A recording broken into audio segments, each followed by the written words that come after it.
Aproveitar a deixa do fim da música. Boa tarde, pessoal, tudo bem? Vamos lá com mais uma capacitação do Capacita 360, dessa vez com gestão financeira e contábil, né?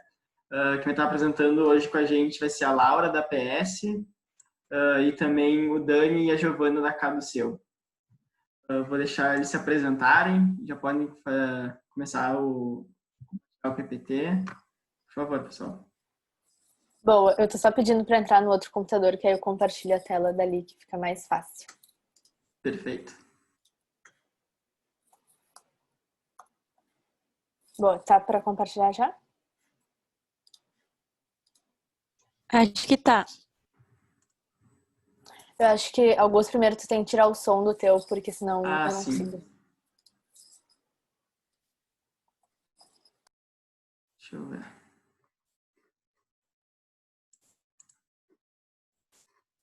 Foi, acho que agora foi.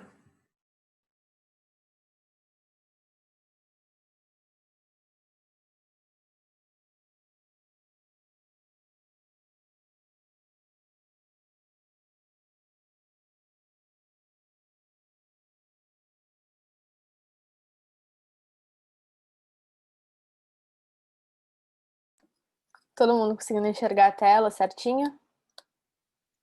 Sim. Sim. Baita. Bom, gente, então sejam muito bem-vindos a mais um treinamento do Capacita 360. Dessa vez a gente vai falar um pouquinho sobre gestão financeira e contábil. E aí o momento ele vai ser dividido em dois, então eu vou falar um pouquinho primeiro sobre gestão financeira e depois o Dani e a Giovana da Caduceu vão falar um pouquinho sobre gestão contábil, tá? Então, me apresentando, meu nome é Laura, mas quase todo mundo me chama de Zani ou Zanini, porque, enfim, tem mais de uma Laura na PS.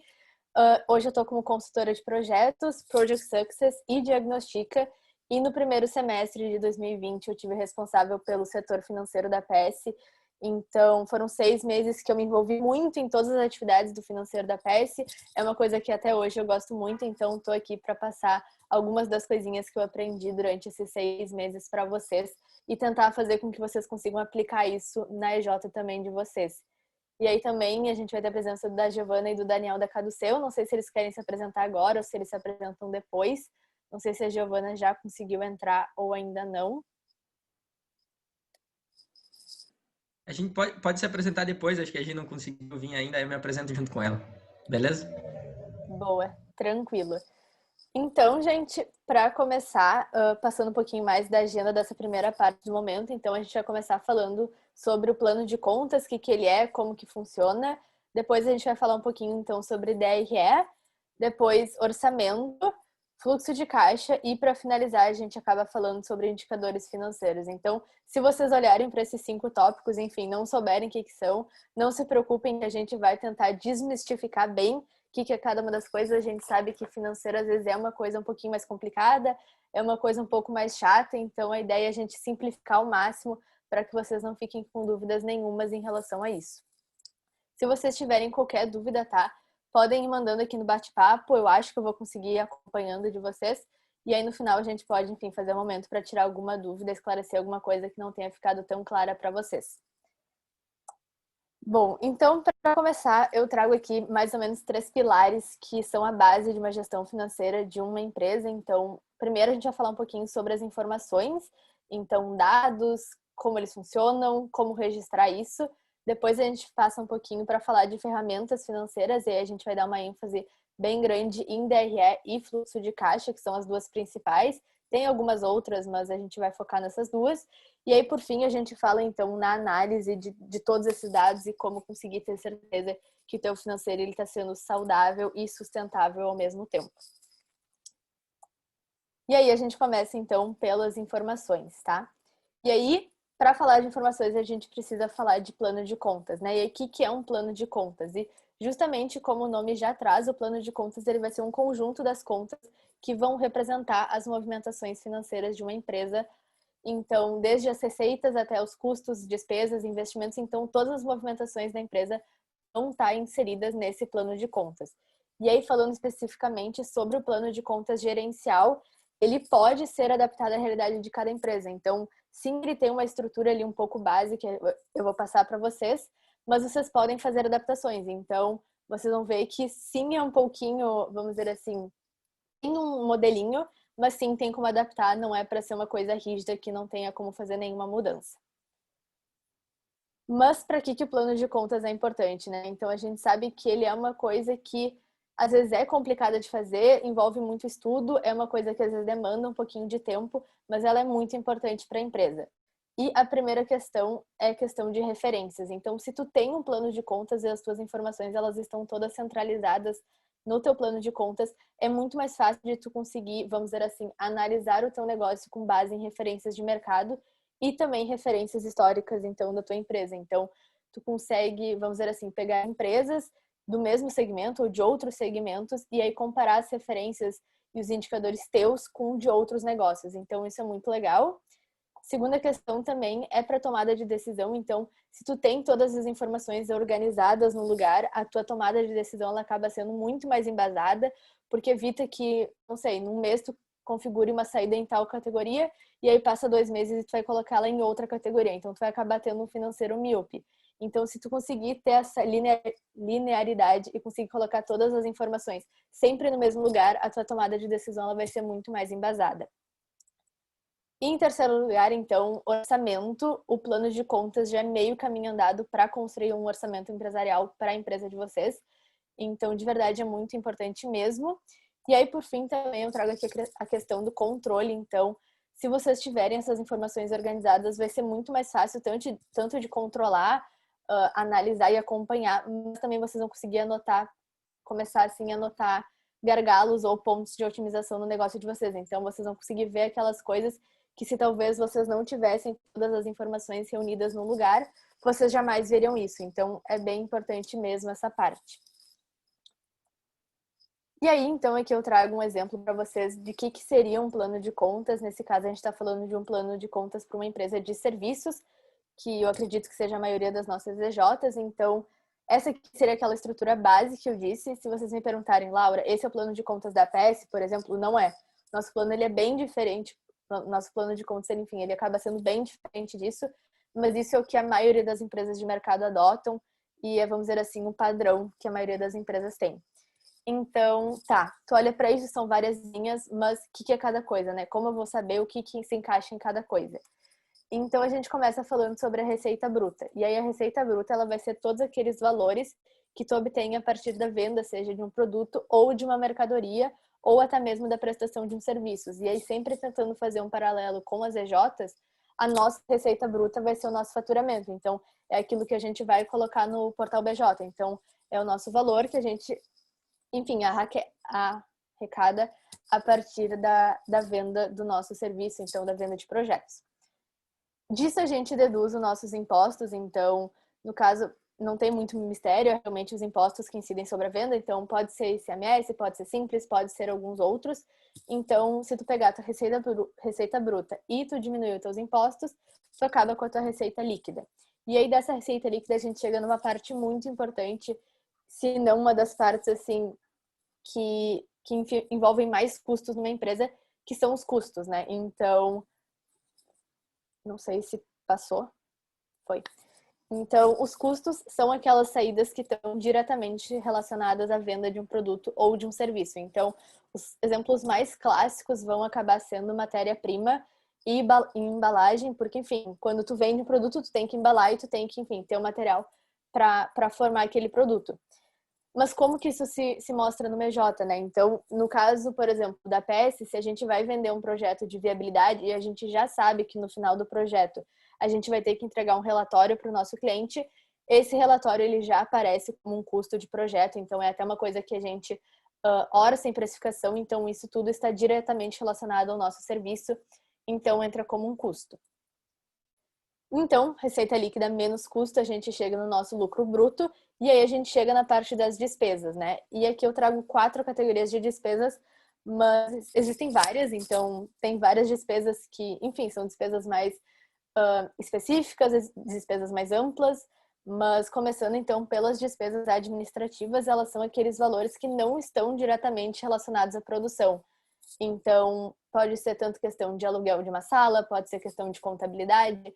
No caso também de uma EJ, entraria como uma despesa administrativa a taxa que a gente paga para a URGS para poder usar a nossa sala física. Então, tudo isso são coisas que entram como uma despesa administrativa. Já as despesas operacionais, elas são aquelas despesas que não estão associadas à operação do negócio. Então, são aquelas coisas que não estão tão diretamente uma questão administrativa, nem uma questão de vendas, nem uma questão de pessoal, mas são aquelas despesas que, enfim, tu tem que ter para conseguir operar. Então, aqui no caso, poderia ser o deslocamento. Em seguida, então, a gente tem as despesas com pessoal, que talvez seja a grande diferença de uma EJ para uma empresa normal, assim, de mercado, porque a gente acaba não tendo folha de pagamento e também não tem benefícios. Então, tudo isso para uma empresa de mercado entraria dentro das despesas com pessoal. Então, desde 13º, salário, tudo isso entra aqui. E aí, por fim, a gente tem despesas com marketing, que também podem ser chamadas de despesas com vendas, despesas comercial, que são aquelas saídas que estão vinculadas ao processo de divulgação e à venda de um produto ou serviço. Então, se a gente vai lá e contrata uma agência de marketing, se a gente vai lá, enfim, faz algum investimento com mídia paga, isso tudo vai entrar aqui nas despesas com marketing. E aí, então, pegando o nosso lucro bruto, a gente tira todas essas despesas, a gente acaba com o nosso lucro operacional, que seria o nosso lucro da operação em si. Disso a gente tem o nosso resultado não operacional, que, enfim, ele não é uma coisa que as EJs normalmente tendem a ter, e aí um exemplo disso seria, por exemplo, uma empresa que tem um escritório, um prédio muito grande, e eles colocam algumas salas para alocar. E aí essa renda que eles têm do aluguel dos imóveis não está diretamente associada à operação deles. Então, isso acaba entrando como uma receita, um resultado, né, não operacional. A gente tem nosso resultado líquido, que é o lucro operacional menos o resultado não operacional. E aí a gente tem a distribuição de lucros, que nada mais é do que uma retirada que os sócios da empresa eles podem fazer ao final do mês. Então, e aí a gente chega ali no nosso resultado do exercício final.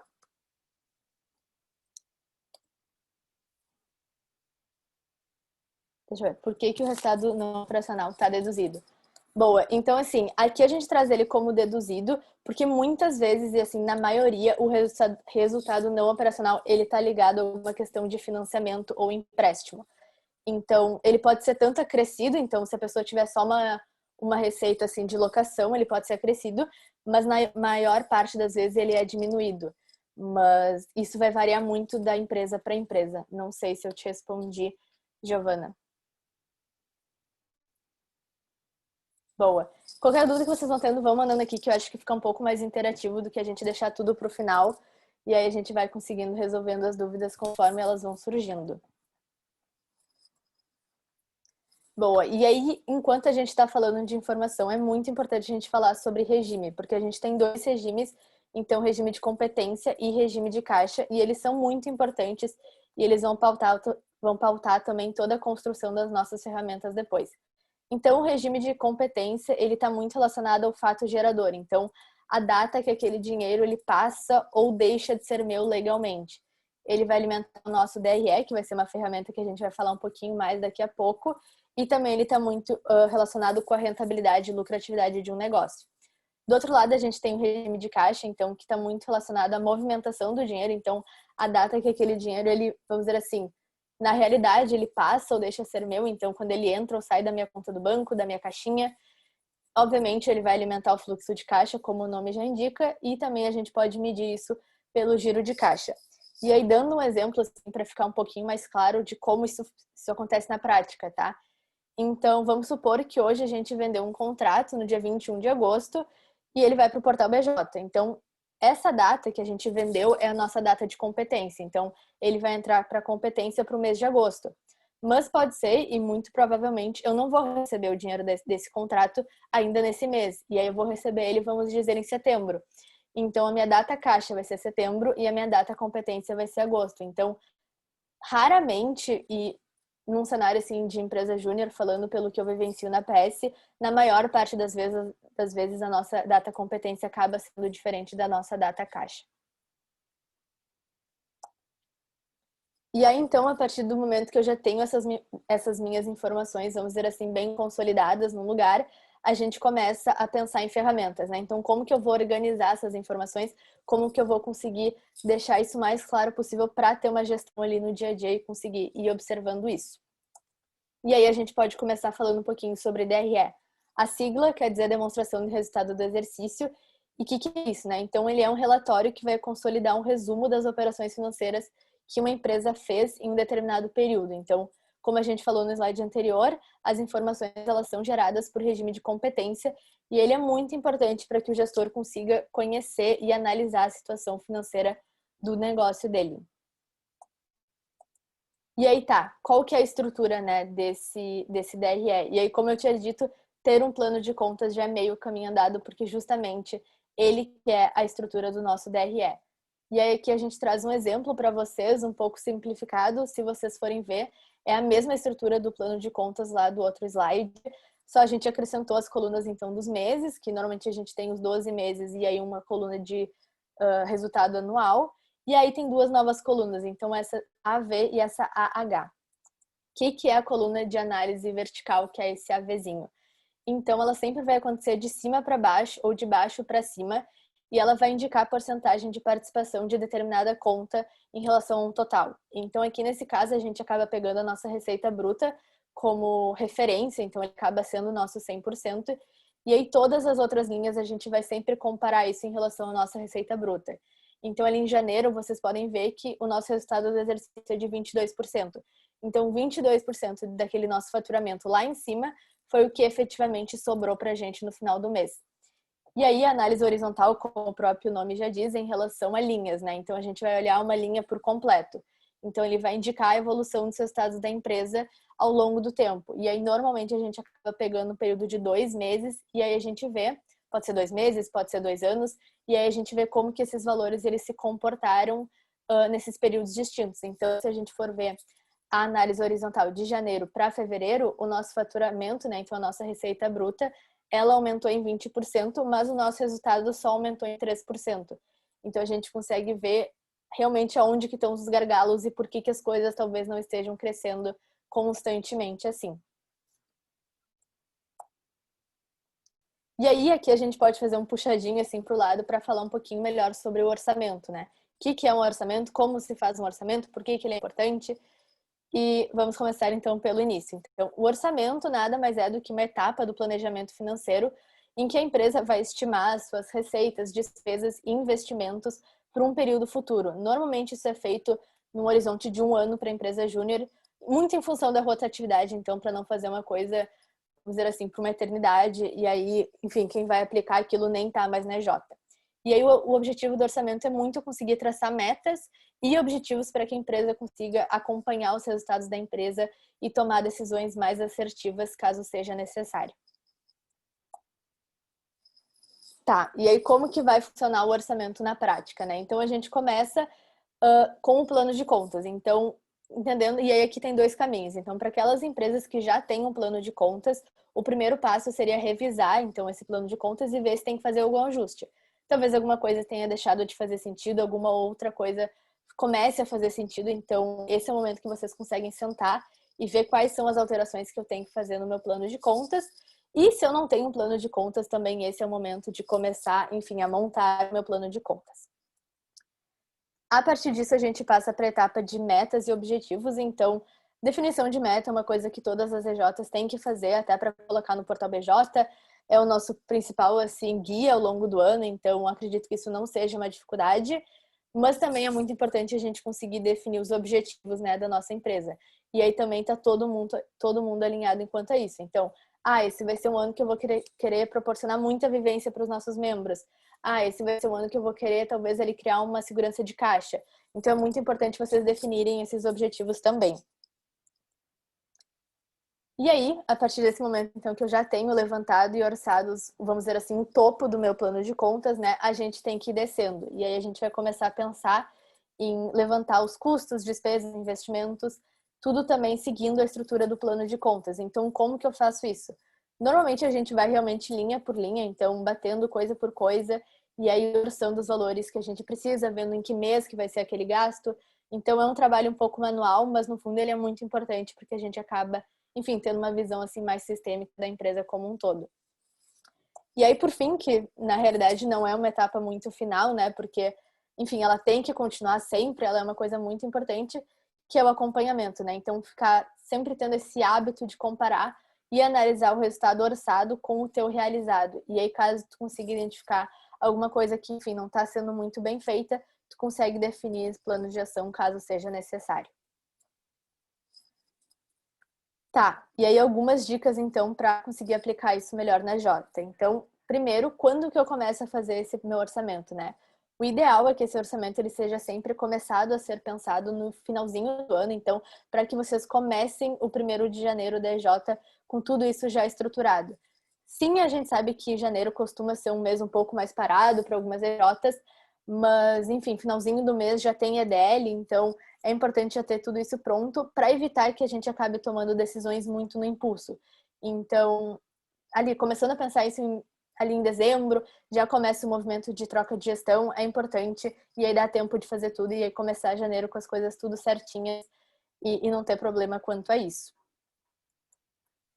Segunda questão é referências históricas. E aí aqui é vamos dizer assim, um luxo que algumas empresas têm e outras não têm. Então, se vocês tiverem, aí conforme mais vocês forem tendo uma organização financeira, mais vocês vão conseguir tomar decisões e orçar as coisas com base em resultados históricos de vocês. Então, pegar um DRE de 1 ano atrás, 2 anos atrás, e aí vocês vão conseguir prever, então, receita, gastos, investimentos com uma maior assertividade.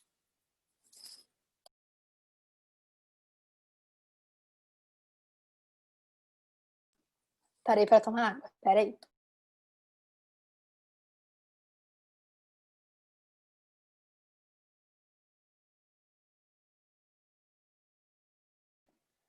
Tá, boa. E aí, então, falando da nossa terceira coisa, que seria o diálogo. Então, é muito importante se comunicar com as outras pessoas da EJ. Então, ter esse alinhamento com os responsáveis das outras áreas. Então, entender que enquanto financeiro, enquanto pessoa que está realizando esse orçamento, o teu trabalho ele está afetando diretamente outros setores da EJ. Então, conversar com os responsáveis que, no fundo, são eles que vão aplicar, né, aquelas ações. Então, conversar com eles e ter certeza que está tendo esse alinhamento. E aí, a quarta coisa é uma coisa que eu priorizei muito nesse primeiro semestre, que foi uma transparência muito grande com toda a empresa. Então, obviamente, a gente não construiu o orçamento, toda a PS, 20 membros, mas é muito importante, eu acho, ter esse momento. Então, depois que o orçamento ele já está pronto, assim, meio que uma espécie de validação, para mostrar para eles o que foi feito, para ver se, enfim, eles têm alguma dúvida. E aí também trazer mais visibilidade, eles conseguem entender ao certo o que está previsto, o que não está previsto. E aí tá todo mundo alinhado, assim, na mesma página e evita que vocês tenham surpresas ou conflitos ao longo do ano em questão de dinheiro, né? E aí, falando então da segunda ferramenta, que é o fluxo de caixa, então ele é uma ferramenta que vai registrar as movimentações de entrada e saída de dinheiro da empresa em um determinado período de tempo. Então, as informações elas são originadas por regime de caixa, como o nome já fala, e ele é muito importante para entender a real situação financeira do negócio. Então, enquanto o DRL vai nos mostrar muito por uma ótica de rentabilidade da operação, o fluxo de caixa ele vai me indicar realmente no final do mês quanto que está sobrando de dinheiro no caixa da minha empresa. E aí aqui, para vocês terem uma noção, a estrutura dele é bem mais simples do que a do DRE, então aqui só tem 5 linhazinhas. Então a gente tem o nosso saldo inicial, as entradas, que é tudo que efetivamente vai entrar no nosso caixa em determinado mês, as saídas, então tudo que vai sair, o saldo, que nada mais é do que as entradas menos as saídas, e o nosso acumulado, que vai ser o resultado acumulado de todo o ano. Tá, mas isso é muito bom, é muito importante entender o que entra, o que sai, mas também uma coisa muito importante é conseguir prever, né? Então, entender quanto que eu vou estar recebendo em cada mês, quanto que eu vou ter que estar pagando em cada mês, e aí para isso a gente pode adicionar 2 linhazinhas aqui que vão fazer muita diferença. Então, entradas previstas e entradas e saídas previstas. Então, a gente acaba tendo entradas e saídas previstas e entradas e saídas realizadas. E aí, se tu olhar aqui, de primeira, assim, parece que tá tudo bem. Mas isso também pode te indicar muitas coisas que podem estar acontecendo na tua empresa. Como aqui, por exemplo, tu acaba tendo ali no finalzinho do ano uma diferença de 2.500 nas tuas entradas. Então, tu previu que tu ia receber 2.500 a mais do que efetivamente tu recebeu. E aí, tudo bem, pode parecer pequeno, mas isso também pode ser um grande indicador que tu pode estar com algum problema de inadimplência, de atraso ou de cancelamento na tua EJ. Então, é muito importante, é uma coisa, vamos dizer assim, simples de aplicar, mas que pode fazer uma grande diferença e pode, vamos dizer assim, revelar problemas talvez mais complexos que estejam tendo na estrutura. E aí, a partir do momento, então, que a gente tem essa parte de informações, elas estão organizadas, a gente está registrando elas numa ferramenta, a gente tem que conseguir analisar isso e ver se as coisas estão fazendo sentido ou não. E aí, para isso, a gente entra numa parte de análise que está muito relacionada a indicadores financeiros, né? E aí, tem muito indicador financeiro, tem muitos indicadores, às vezes, mais tradicionais, outros mais recentes, mas, assim, tem giro de caixa, tem margem de contribuição, tem ponto de equilíbrio, tem EBITDA, tem CMV e tem mil outros. Então, saber também quais são os melhores indicadores para eu adotar na minha J é muito importante e vai facilitar também muito a vida de vocês. Então, aqui a gente traz 3 indicadores. Então, o EBITDA, margem de contribuição, que são os 2 por competência, e o giro de caixa, que obviamente é por caixa. Então, o EBITDA, ele acaba me indicando a rentabilidade da operação. Então, quanto que a empresa vai gerar de lucro ou prejuízo só com as atividades operacionais dela. Então, quanto que é aquele lucro operacional que está lá no plano de contas e no DRE. Falando da margem de contribuição, então, ela vai representar o quanto da venda de cada produto ou serviço que vai contribuir para a empresa conseguir pagar todos os custos e despesas fixas que ela tem e mesmo assim ainda conseguir ter o lucro dela ali no final do mês. E aí o giro de caixa, então, obviamente por regime de caixa, ele vai revelar quantos ciclos financeiros o caixa de uma empresa tem por ano. Então ele vai indicar quantas vezes o capital circula dentro do caixa no período de 12 meses. Gente, era isso da parte de financeiro. Não sei se vocês têm alguma dúvida, alguma coisa que não tenha ficado muito clara para vocês. Tentei passar um pouco rapidinho também para o pessoal da Caduceu conseguir falar com calma. Aqui vocês têm meus contatos, então tem meu Insta tem meu e-mail da PS. Se vocês tiverem ficado com qualquer dúvida, a gente sabe que às vezes financeiro é um tópico um pouco mais difícil de expor para muita gente, né? Envolve dinheiro, então se vocês quiserem me chamar também para a gente conversar fora do momento, a gente pode fazer isso também. Então aqui vocês têm os meus contatos. Não sei se alguém ficou com alguma dúvida que a gente possa resolver antes do pessoal da Caduceu começar.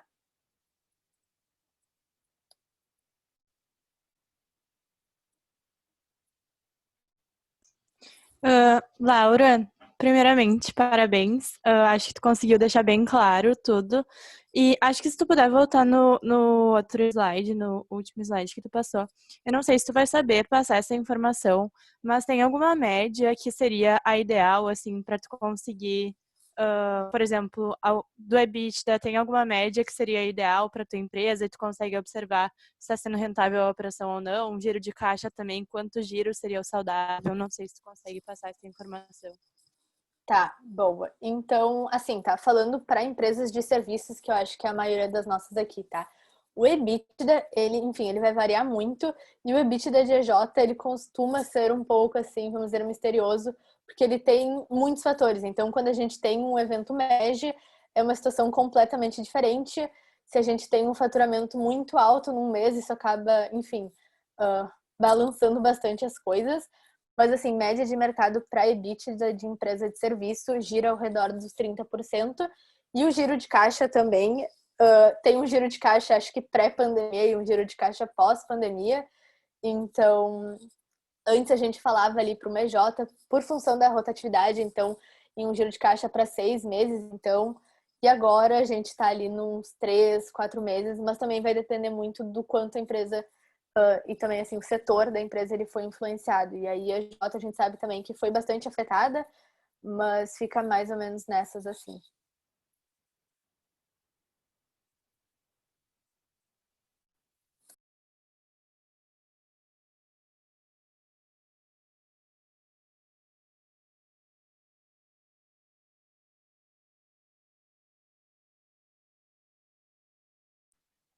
Boa, acho que não temos mais dúvidas. Qualquer coisa, podem me chamar que a gente conversa. Eu gosto muito disso, então estou mais que disposta a ajudar vocês qualquer coisa. E agora a gente pode passar para o pessoal da Caduceu, então, Dani e Giovana, podem compartilhar a tela se eles tiverem alguma coisa. E aí agora a parte de gestão contábil fica com eles. Show. Boa tarde, pessoal. Desculpa o atraso, alguns problemas técnicos. Vou compartilhar minha tela.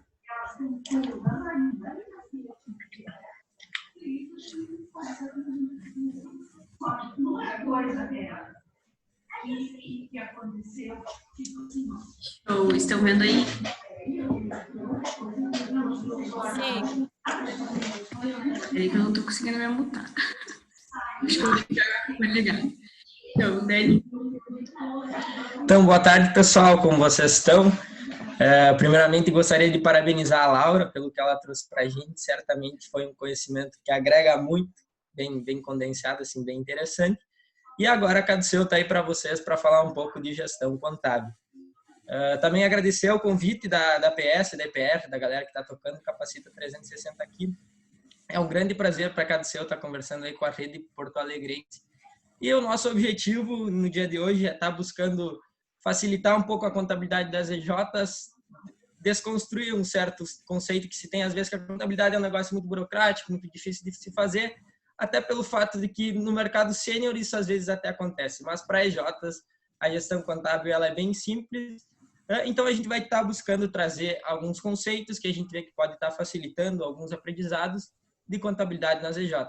A Cadseu gosta muito mesmo de falar disso, principalmente agora na pandemia, que é o que a gente mais está fazendo, então assessorando as EJs nessa parte contábil. Então se sintam bem à vontade para perguntar o que vocês quiserem, o chat está aberto, ou mesmo interromperem com o microfone aberto aí, tranquilo, a gente está aí para trocar essa ideia. E aí me apresentando, depois a gente se apresenta, eu sou o Daniel, esse ano eu estou como diretor de vendas aqui da Cadseu, e eu entrei no MEG no comecinho do ano passado, então em 2019/1, durante todo o ano eu fiz parte do departamento comercial da EJ, e aí esse ano eu estou como diretor de vendas. A gente pediu umas palavrinhas para que eu pudesse me definir, enfim, para me apresentar para vocês, em relação ao MEG principalmente, né? E aí o que eu posso falar é que eu sou um apaixonado por vendas e pelas conexões que o MEG proporciona. E aí agora eu passo para a gente se apresentar. Boa. Meu nome é Giovana, eu estou no MEG desde 2018, então aí já tem um tempinho, né? Logo que eu entrei para o Departamento de Qualidade e Controle Interno, que é tipo um projetos. Depois eu fui para o Gestão de Pessoas e atualmente estou como presidente da EJ. E daí eu pedi para o Dani me colocar uma frase, né? Mas confesso que até eu me embaralhei depois nessa história da frase. E eu acho que a que melhor me resume é que eu sou uma pessoa que me inspira muito no movimento, o movimento me inspira bastante. E sou muito apaixonada pela rede. Bom, mas quem é a Cadseu, né? Imagino que vocês já tenham ouvido falar da gente, mas a gente é uma EJ, né? Vinculada ao UFC, meu curso de Ciências Contábeis, assim como as demais EJs somos geridas por estudantes de graduação, e oferecemos serviços principalmente na área de consultoria estratégica em gestão e assessoria contábil para as outras EJs. Isso com o auxílio dos nossos professores e profissionais do mercado, né?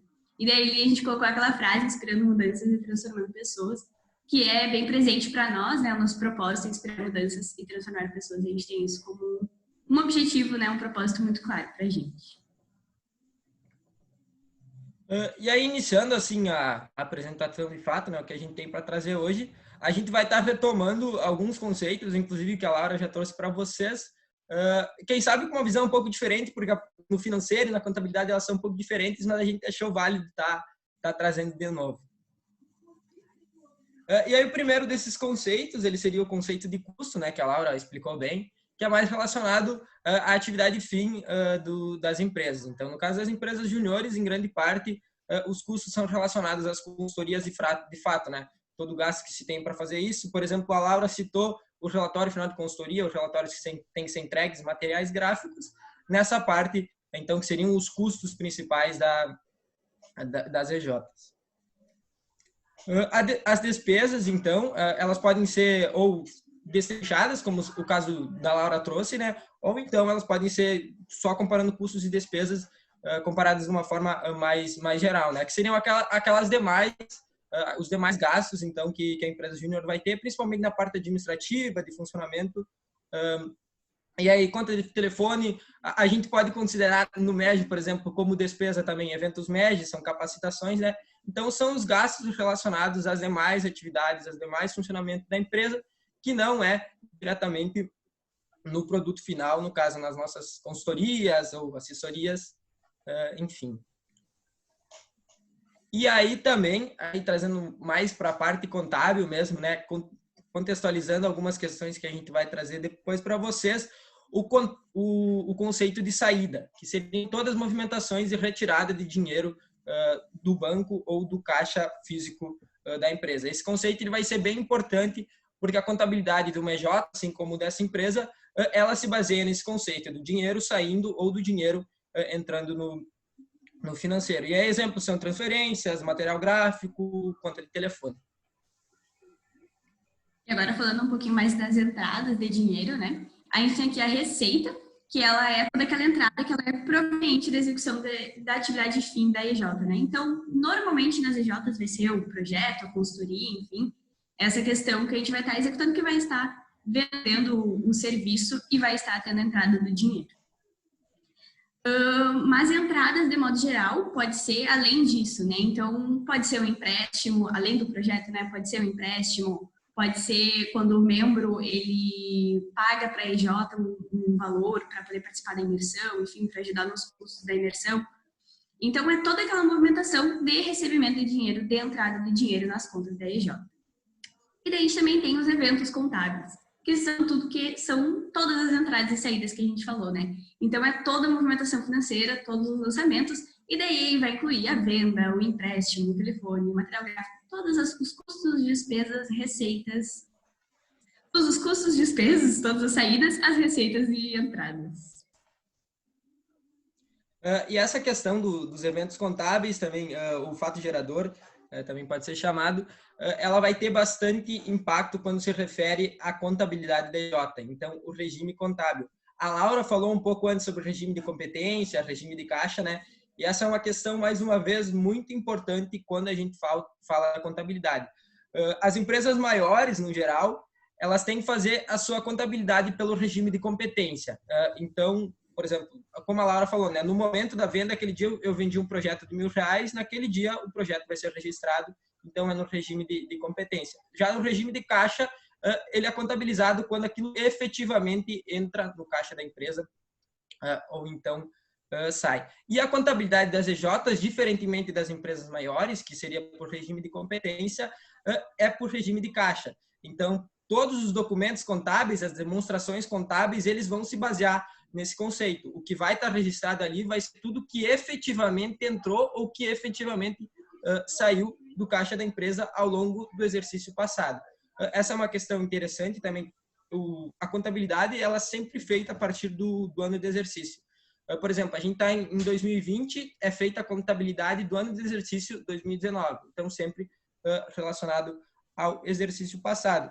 E essa questão de regime de competência, regime de caixa, uma coisa que a gente vê também que é bem interessante é trazer esse conhecimento para a empresa júnior. Porque, embora na contabilidade a gente trabalhe por regime de caixa, nós também temos um regime de competência que embasa grande parte das nossas atividades, que é a nossa meta de faturamento para Brasil Júnior, para a BJ, né? Então, tem aquela questão, a EJ está vendendo muito, mas necessariamente isso não significa que vai estar entrando muito dinheiro no caixa da EJ.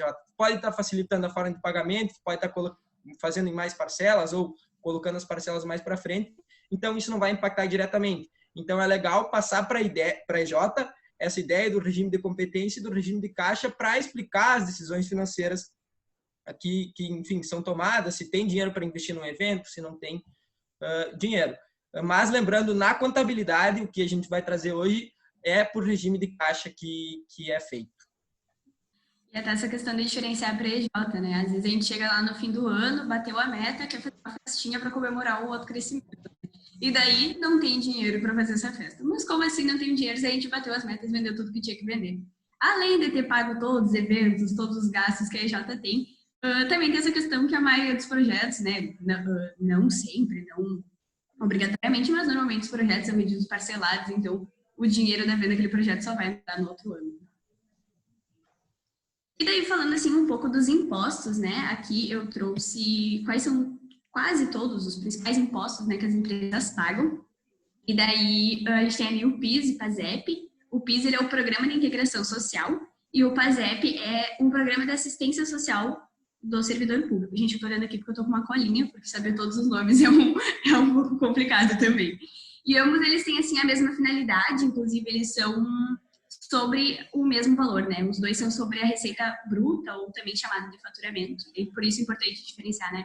O faturamento que a gente considera lá em referente aos contratos que a gente fecha, o faturamento que realmente entra, que é esse que, nesse caso, né, da contabilidade de regime de caixa, é o que conta.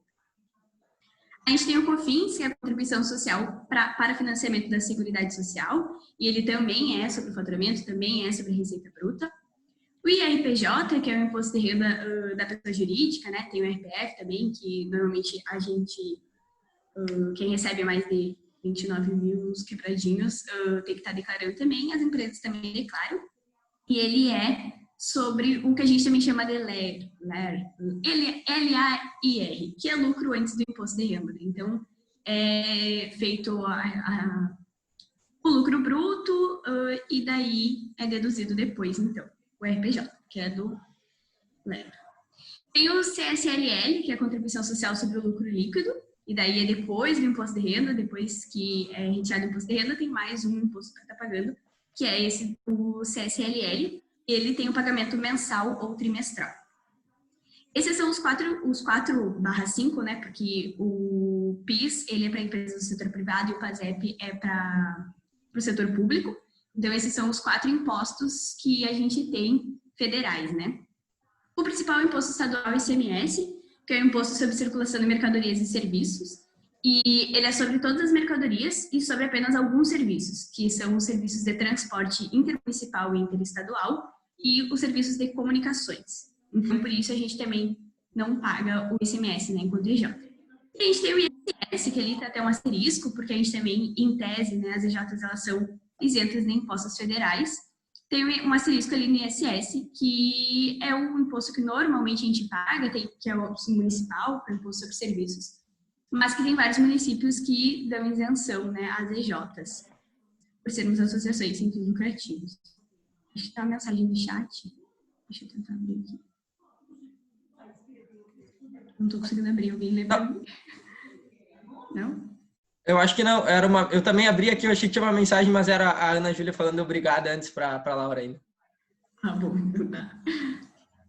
Acho que posso assim, ser mais ou menos isso, daí só as EJs elas costumam ter isenção dos impostos federais, estaduais também, porque não cabe a cobrança do ICMS, e os impostos municipais, que daí vai bastante de município para município, e daí tem várias discussões em relação a isso, sobre a isenção, né? Porque se a gente tem isenção dos impostos federais, por que não também ter dos municipais? E aí a gente optou por trazer essa questão, por exemplo, dos impostos federais, porque, enfim, trabalhando com outras EJs de outros estados, a gente percebeu que tinha, assim, uma certa incongruência na lei, porque, em teoria, na lei, as EJs estão dispensadas de pagar qualquer tipo de tributo federal. Mas, por alguns problemas de registro dessas EJs, elas acabam pagando esse imposto, e até um valor bem significativo, né? Então, a gente orienta certinho como está fazendo para não precisar pagar esses impostos, porque, de acordo com a lei, eles não seriam necessários. E também, quando a gente fala de imposto, geralmente, uma das coisas que primeiro vem à cabeça é a questão da nota fiscal, que é a partir da nota fiscal que, então, é feito o recolhimento dos impostos de fato, né? E nós, pelo fato de sermos EJs, enfim, ter nosso CNPJ, a gente não está dispensado de fazer nota fiscal. Muito pelo contrário. As EJs, por um Brasil mais ético, mais empreendedor, devem emitir nota fiscal. Brincadeirinha. E aí, trazendo um pouco sobre a importância da nota fiscal, né? Primeiro ponto, ela é um documento obrigatório, então qualquer CNPJ ele tem que emitir nota fiscal para prestação de serviços, para venda de produtos dele, né? Então é uma questão legal que acaba incorrendo em várias pendências se tu tá chegando imposto, né? Falando bem certo, se a EJ não emite nota fiscal, se a empresa não emite nota fiscal, o que ela está fazendo essa negação de imposto que é um crime. É importante também pela questão de tu ter um maior controle das entradas e das saídas na empresa júnior, porque para cada serviço, por exemplo, executado, tu vai estar emitindo uma nota, tu vai ter ali um comprovante de que aquele serviço foi, enfim, de que aquele pagamento foi realizado, de que aquele serviço foi prestado. Então, em tudo ali tu tem esse controle para fazer a contabilidade depois, trazendo um pouco na contabilidade, todo lançamento que é feito, toda entrada e a saída tem que ter um comprovante para comprovar esse lançamento, né? Então, a nota fiscal é o melhor desses comprovantes, então é importante sempre guardar. E é importante na questão das saídas, pelo fato do recolhimento de impostos, né? Não vão ser todas as saídas da EJ que vai ter uma nota fiscal necessariamente, mas os impostos que vocês pagam vai estar ali registrado na nota fiscal. E todas as compras que vocês fazem, como a gente vai trazer depois, também é muito importante sempre pedir a nota fiscal. A nota fiscal, ela também tem um papel em relação à regularidade do negócio e à credibilidade dos negócios, porque a gente costuma associar, né? Por exemplo, os mercados, que é um exemplo, né? São locais que sempre emitem nota fiscal. Tu sabe que aquele é um lugar sério, ele não está sonegando imposto, ele está cumprindo com todas as obrigações. Já lugares que não emitem nota fiscal, tu já cria aquela dúvida, o que eles estão fazendo com esse dinheiro? Às vezes se coloca um valor superior, como se tivesse emitindo nota fiscal, mas o reembolso é todo para aquela empresa, né? Isso aconteceria no caso das EJ se a gente não emitisse nota fiscal. E aí, falando um pouco mais sobre o regime de competência e caixa que a gente falou, é legal contextualizar nessa parte das notas fiscais que essa emissão ela também funciona de maneira diferente. No regime de competência, a nota vai ser emitida no momento da venda, no momento da compra, não necessariamente do pagamento. Mas nas EJs, como a gente trabalha por regime de caixa, esse é o regime adequado. O correto é, por exemplo, uma venda de R$1.000, ela foi feita em 5 vezes, tu vai emitir 5 notas fiscais no valor de R$200 de acordo com os pagamentos que vão chegando. Esse é o recomendado para a contabilidade das empresas júniores. Posso passar? Pode passar. E aí agora a gente vai, enfim, ir para uma parte da contabilidade mesmo, né, que é relacionada aos documentos, aos demonstrativos que as EJs têm que fazer. E nessa parte a gente pode dividir em 2 grandes blocos que eles têm uma inter-relação entre eles, na verdade. O primeiro desses blocos seria o das obrigações fiscais, que seriam aquelas obrigações que as EJs têm, não junto à BJ, como é o caso do CNJ, né, mas sim junto à Receita Federal. Pelo fato de nós termos um CNPJ, a gente tem uma série de obrigações que têm que ser transmitidas todos os anos para a Receita, para que não gere multas, assim, diria bem desnecessárias. E aí vai ter outro grande bloco, que aí é uma coisa que, enfim, se alguém é do administrativo financeiro DJ aqui, trabalhou com o CLJ esse ano, sabe do que se trata, que são os entregáveis do CLJ, né? Que também envolve algumas partes são da contabilidade. E aí, falando sobre a primeira obrigação fiscal das empresas juniores, essa, por exemplo, da mesma forma que a próxima que a gente vai apresentar, não são obrigações exigidas pela BJ. Então, poderia acabar ocorrendo por descuido da EJ, ou então por descuido de quem cuida da assessoria contábil da empresa júnior, dela não ser feita, né? Isso não é uma informação tão divulgada assim, por exemplo, que as EJs têm que declarar a DCTF. A DCTF, então, ela seria a declaração de débitos e créditos tributários federais. O que é isso? Nessa declaração, são transmitidos para a Receita todos os tributos que a empresa pagou naquele mês. Mas, na verdade, a EJ, por esse fato que a Gi comentou, que nós não precisamos pagar tributos federais, ela é feita de uma maneira um pouco diferente. Igual se tem a obrigatoriedade de realizar ela, mas ela só precisa fazer uma vez no ano, que até o dia... Tem um mês, tem na contabilidade um termo lá, que é fato gerador, subsequente, agora não me recordo. Mas é quinto dia útil após o fato, no mês subsequente ao fato gerador. Alguma coisa assim. Mas é tipo, basicamente... Metade de março. Tem que ser feita até metade de março. Né? E ali, então, a EJ declara ela tipo com valor zero, basicamente, porque não tem daqueles vários tributos que a gente comentou, a gente não declara nenhum desses. E aí a outra obrigação fiscal que as EJs têm que declarar todos os anos, essa é até o dia 31 de julho, nesse ano se estendeu o prazo um pouco a mais. Então essa, se por acaso vocês não fizeram ainda dá tempo, porque vai ser até o final de setembro. Esse ano, ela é bem semelhante à DCTF, só que ela é para 2 impostos específicos, que é o CSLL e o RPJ. Então ela tem a função de fazer um cruzamento de dados na Receita, que ali as empresas elas transmitem apenas os dados relativos a esses 2 impostos para facilitar a cobrança de impostos depois. Da mesma forma que a DCTF, nós não pagamos tributo federal, então ela é transmitida de maneira zerada, por assim dizer. E aí agora a gente vai falar sobre as obrigações fiscais, que não são somente obrigações, são obrigações fiscais, mas elas também são necessárias para o CLJ. Então, possivelmente, assim a gente tem um maior conhecimento. E assim, conversando com a ZJ, sempre a maior preocupação deles é o que? O livro diário. O livro diário é aquela documentação então, em que vão estar registradas todas as entradas e as saídas que a empresa júnior teve ao longo do ano. Então, voltando àquela questão de entradas e saídas, do regime de caixa da EJ, ali vão estar registrados tudo que entrou de fato e saiu na empresa ao longo do ano. E aqui também, principalmente nesse ano, né, as EJs devem ter observado que o livro ele pode ter 2 modelos, né? O modelo tradicional, então aquele livro encadernado que a gente paga emolumentos, enfim, para estar registrando ele em cartão.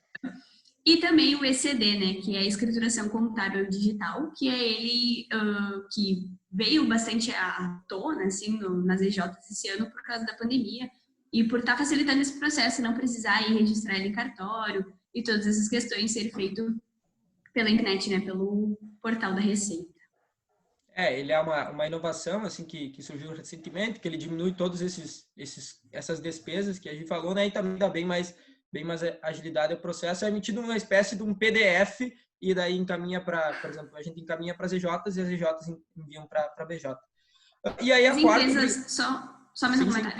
E as empresas sêniores, elas são obrigadas a ter o livro e a ECD, né? Então, as EJs, elas não têm obrigatoriedade da ECD, então pode estar optando por um ou por outro também. Exato. E aí a quarta obrigação fiscal, que tem que ser transmitida para a Receita Federal, então, seria a RAIS negativa. Ela também é um documento tipo que segue uma lógica bem parecida com a DCTF, a ECF, porque ela seria relacionado, como o nome diz, né, às informações sociais. Então, as empresas emitem a RAIS para falar sobre questões de trabalhadores, folha de pagamento, e a EJ, como a gente sabe, não paga nenhum, enfim, não tem nenhum trabalhador em folha que tá pagando, né? Por isso, como o nome diz aqui, essa RAIS ela é emitida de forma negativa.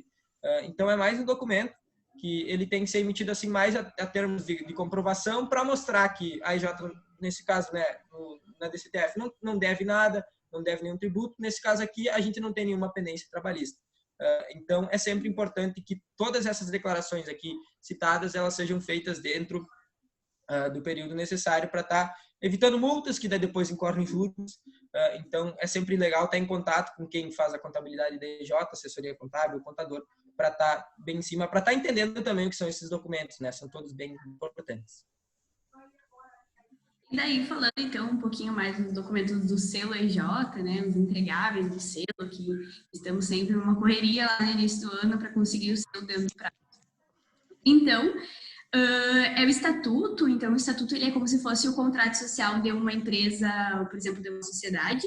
Então, é ele que vai reger como vai funcionar dentro do nosso EJ, né? A gente tem que estar cumprindo todas as coisas que estão lá no estatuto, né? Então, quantas diretorias, quais são os cargos, como vai funcionar a assembleia, como faz para entrar e para sair da EJ, né? Admissão, demissão, enfim, tudo isso vai estar escrito lá no estatuto. Também tem regimento interno, algumas EJs podem ter, com coisas mais específicas, mas o estatuto, então, é um documento obrigatório para todas as associações, né, que a gente tem um modelo estatuário. Também tem a ata de eleição, então, lá anualmente ou semestralmente, dependendo de como funciona a gestão da EJ. É feita a eleição, é feita uma ata dessa eleição, e essa ata, então, ela precisa ser, normalmente quem faz é o ADM-FIN, né, e ela precisa ser registrada em cartório, para depois dela ser registrada em cartório, a gente dar andamento à troca da gestão da Receita Federal, então, por meio da DBE, que é o documento básico de entrada, que é o documento que a gente envia para a Receita, para estar girando, então, o QSA atualizado, né? O QSA é o terceiro aqui da linha, né? O terceiro entregável do CLJ, que é o quadro de sócios administradores. Também pode ser o FCPJ, que é a ficha cadastral da pessoa jurídica, mas a FCPJ a gente só consegue pegar ela no momento em que o CNPJ é aberto. Depois, para a gente ter essa atualização, né, como as EJs trocam com frequência a diretoria, né, esses dados, principalmente, eles são do presidente. Até pode colocar os dados dos demais diretores, mas normalmente eles estão com os dados do presidente, ou enfim, de alguém que seja escolhido para ser o representante legal da EJ, né. E como a gente não consegue pegar a FCPJ depois, normalmente a gente entrega o QSA, que vai ter as informações do responsável, né. Também tem a questão de termos um CNPJ ativo, como assim prevê a lei das EJs, né? A gente tem que ter um CNPJ, ele tem que estar ativo em conformidade com todas as questões legais, e para comprovar isso, então, a gente entrega, né, para a BJ, para a federação, enfim, o cartão CNPJ, que é um documento que a gente consegue pegar ali na Receita, inclusive o QSA a gente pega junto também, só descer a página e clicar em ver o quadro de sócios e administradores. E também tem as CNDs, né, a CND federal e a CND municipal, que são documentos para comprovar que a gente, são certidões negativas de débitos, então, para comprovar que a gente não está devendo nada nem para o município, nem para a União. Conta bancária ativa, então, a EJ, ela deve ter uma conta registrada no banco, que deve ser feita a troca também do responsável, né, normalmente é o administrativo financeiro e o presidente que são os responsáveis pela conta bancária, então, tem que fazer essa troca também, dependendo de como é a gestão anual semestral. O modelo de contrato de serviço, então, também tem que ser entregue, né? O contrato, ele é muito importante, assim, realmente ter um contrato que faça sentido, um contrato que não pegue um modelo na internet, gente. O que está ali é realmente como vai... É esse contrato de serviço que vai estar dando as garantias legais do serviço que vocês vão estar prestando. Então, é sempre importante que ele esteja em conformidade com o serviço que a gente está executando e conforme também todas as preferências de vocês, né? Lá vocês podem ter conseguem descrever, escolher bem as opções. Então, não são todos os contratos, eles não são todos iguais, como a gente costuma pensar, né? Então, é sempre importante ter ele bem certinho. Nota fiscal também é um entregável do selo, né? O Dani já falou um pouquinho mais lá no início. Então, para comprovar que nós estamos fazendo emissão de notas. Declaração em termo de voluntariado, que como também já foi dito, né, a gente não está recebendo salário, a gente não tem vínculo empregatício para estar dentro da EJ. Isso pode acabar dando um problema, enfim, posteriormente, sei lá, algum membro sai brigado da EJ, quer cobrar os seus direitos trabalhistas, enfim. E é importante ter essa declaração em termo de voluntariado, né, para comprovar que ele estava lá de maneira voluntária e sabia das condições, né, da EJ. E também o comprovante da instituição de ensino superior, e que para comprovar que nós estamos em conformidade com as questões da instituição, né, em conformidade com as coisas que eles nos impõem, de certa forma, e também dos professores, né, que temos uma orientação dos professores. Acho que eu não cheguei a falar no início, mas porque, assim, um pouco depois, quando eu consegui fazer essa ligação, assim, para mim fez muito sentido o porquê do CLJ, né? Que muitas vezes a gente acaba, EJs de outras áreas que não tem tanta afinidade com isso, acaba, monta EJ, já quer, enfim, começa o ano, entra no EJ, né? E quer executar o que foi lá para fazer, né? Quer executar o serviço, quer aprender coisas novas, quer se desenvolver na área, e esquece que por sermos uma associação, termos um CNPJ, a gente também tem muitas obrigações, né? Então, a BJ traz esse meio para estar facilitando que a gente consiga cumprir com todas, ou quase todas, pelo menos, as questões legais, né? Não sei se o Dani quer complementar alguma coisa. Não. E aí também a gente gostaria de trazer algumas dicas ADM, enfim, assim, que a gente vê que podem fazer uma grande diferença na contabilidade das EJs, depois quando vai fazer o livro diário, né, que a gente comentou que é o principal entregável lá, algumas dicas que vão estar facilitando bastante isso, enfim, poupando bastante tempo. A primeira delas seria a questão do CNPJ na nota, isso relacionado a todas as despesas que a empresa júnior tem, né, a todos os gastos que vocês têm. Na contabilidade, assim, cada uma daquelas entradas e das saídas que vão constar no livro diário, para que elas tenham uma validade contábil, tem que ter um documento comprobatório acompanhando. E aí o ideal seja que esse documento seja nota fiscal, pelos vários fatores que a gente já trouxe anteriormente, né? Então, sempre que a EJ for comprar alguma coisa em seu nome, naquela hora que eles pedem, quer colocar CPF na nota, a resposta tem que ser: eu quero colocar o CNPJ na nota, né? Porque é uma compra em nome da empresa júnior. Então, sempre indicar isso aí depois na contabilidade facilita bastante. Nos casos, por exemplo, na contabilidade, né, se é feita uma compra sem CNPJ, a IJ tem que fazer um recibo, colocando lá qual foi o certinho, descrevendo qual foi a movimentação, o porquê de não ter uma nota fiscal, aí o ADM-FIN tem que ir lá assinar, né? Então é um processo mais complexo. Tem casos que não vai ter como não fazer um recibo, tem movimentações assim que são bem específicas que tem que fazer o recibo, né? Mas sempre que vocês conseguirem, peçam a nota fiscal por todos os fatores que a gente falou e também para estar facilitando a vida de vocês e a vida de quem está prestando assessoria contábil, de quem vai entregar o livro diário. E assim, né, se vocês, mesmo que eles não ofereçam, se vocês querem CPF e CNPJ na nota, peçam. E se eles falarem que eles não colocam o CNPJ na nota, não colocam, na real eles não emitem nota, ou que eles não emitem nota, e às vezes eles falam também, principalmente se for um estabelecimento, né, autônomos até isso pode acontecer, mas principalmente se for um estabelecimento, tente não consumir mais lá, porque eles estão sonegando imposto, né, e a gente, com um Brasil mais ético que a gente não pode estar consumindo de lugares que estão descumprindo as leis e sonegando impostos, né. Aí outra dica assim que a gente vê também que é bem importante para estar facilitando essas questões da contabilidade seria definir certinho na IJ regras de reembolso, né? Então, cada vez que tiver que ser feito um reembolso para os membros, definir um procedimento padrão também para estar dando mais agilidade e trazendo mais uma vez essa questão de que vai ter que ser feito um recibo certinho, comprovando para onde foi aquela movimentação, para onde for a saída, para ela ser aceita na contabilidade. E, por fim, a outra dica que a gente traz, né, é a questão de vocês terem o máximo de proximidade possível de quem está fazendo a contabilidade de vocês. Isso vai possibilitar um melhor entendimento de todos esses termos que a gente trouxe hoje, né? Então, tem coisas que, às vezes, vocês, por exemplo, no financeiro, a pessoa não entende, às vezes, por que eu tenho que colocar o CNPJ toda vez lá. E, tipo, tem todos esses motivos que a gente trouxe, né? Então, vocês vão ter um melhor entendimento de todo o financeiro, de toda a contabilidade.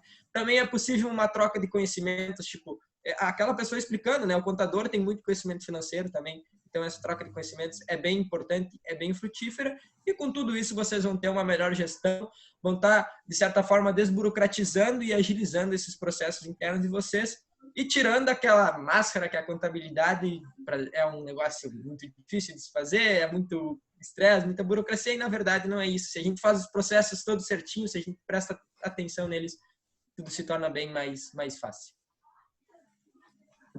Então, em meu nome, em nome do Dani, em nome da toda Catseu, a gente gostaria de agradecer o convite, por estarmos aqui falando um pouquinho do que a gente sabe, né? Também tem os nossos contatos, caso vocês tenham alguma dúvida mais pontual também, podem estar nos chamando sem problema nenhum.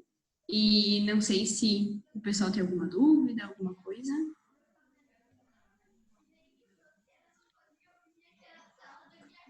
Eu tenho uma dúvida.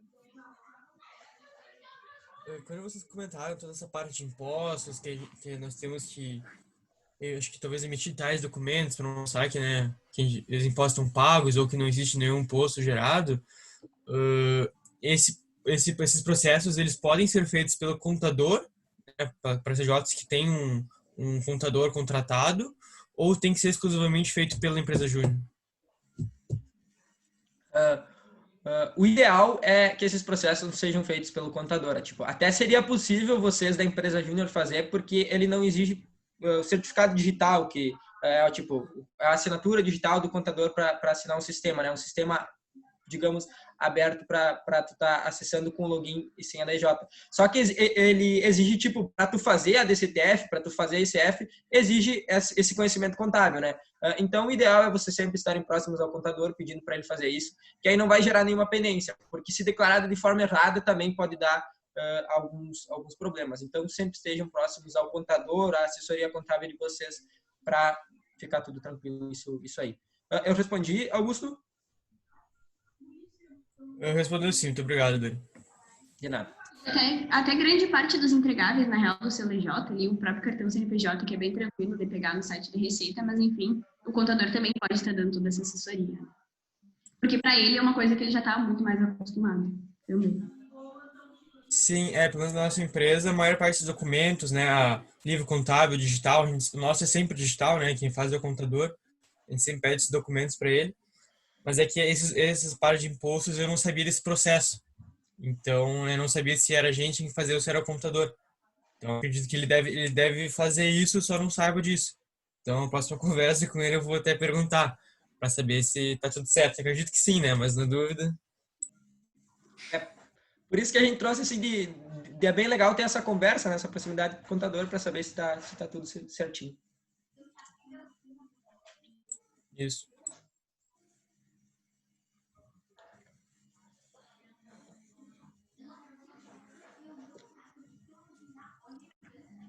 Mais alguma dúvida, pessoal?